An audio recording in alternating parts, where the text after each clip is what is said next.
إلهي يا متعالي ارحم حالي. We have failed to see our Lord in His creation. We have failed to see our Lord in this extraordinary theater of manifestation that He has given us to come to know Him in the short time that we tarry here. Muslims are a theocentric civilization.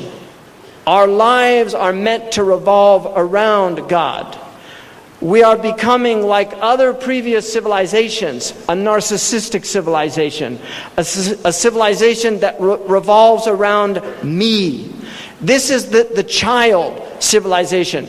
This is the age of the child. We're living in the age of the infant. But this is a tyrannical infant. It's not, because we look at children, we have, in English we talk about, I don't know if you have this distinction in the Malay language, but in English we talk about childlike and childish.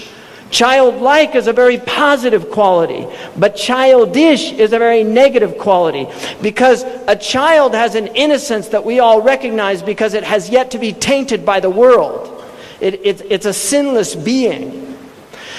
But the childish nature is the tyrannical nature of the self. This is nafs al-ammara. This is the nafs, this is the ego that does not share. This is the ego that sees that it is the only thing in existence and everything is peripheral to its own existence.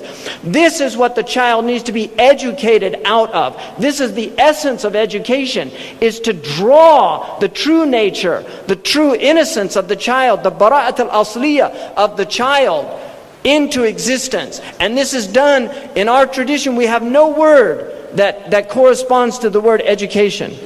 There is no word in the history of Islam that corresponds to the English word education. We have two concepts that are always kept together: tarbiyah with ta'lim, the idea of nurturing and the idea of educating. In other words, you cannot separate the nurturing process from the process of education. And this is why they went together. The murabbi, the mu'addib, the mu'allim went together. The teacher was a spiritual mentor as well as being an intellectual mentor. You cannot separate the spirit from the intellect, because the intellect in and of itself is a spiritual phenomenon. It is not a material phenomenon. Consciousness is spiritual. The very center of the human being, this core that Allah calls the lub, ulul albab, is a immaterial reality. It is a spiritual reality. And so the murabbi was the one who took you by degrees, who brought you out of yourself. And this is why madrasa in Arabic means the place of effacement. It's the place where the negative qualities are effaced and the positive qualities are inculcated. They called the first stage of education takhliya, the emptying out of the self.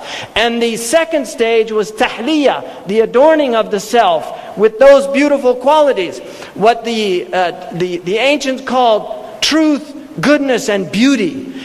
What we call Iman, Islam, and Ihsan.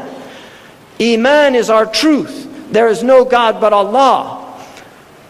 Islam is the way that we behave with goodness in the world. And Ihsan is the profound need for the human being to make things beautiful and also to recognize beauty. And this is the human condition. But if you look at the current world today, everywhere you look, there are two powers ruling. There is the irascible power and the concupiscent power. There is the dog soul. This is what Imam al-Ghazali called the dog soul and the pig soul. These are the two powers that are reigning. The people that are consuming and not recognizing that their consumption is killing them, and then the people that are effecting their rage on the world. Literally going out and with rage in the world. The warmongers.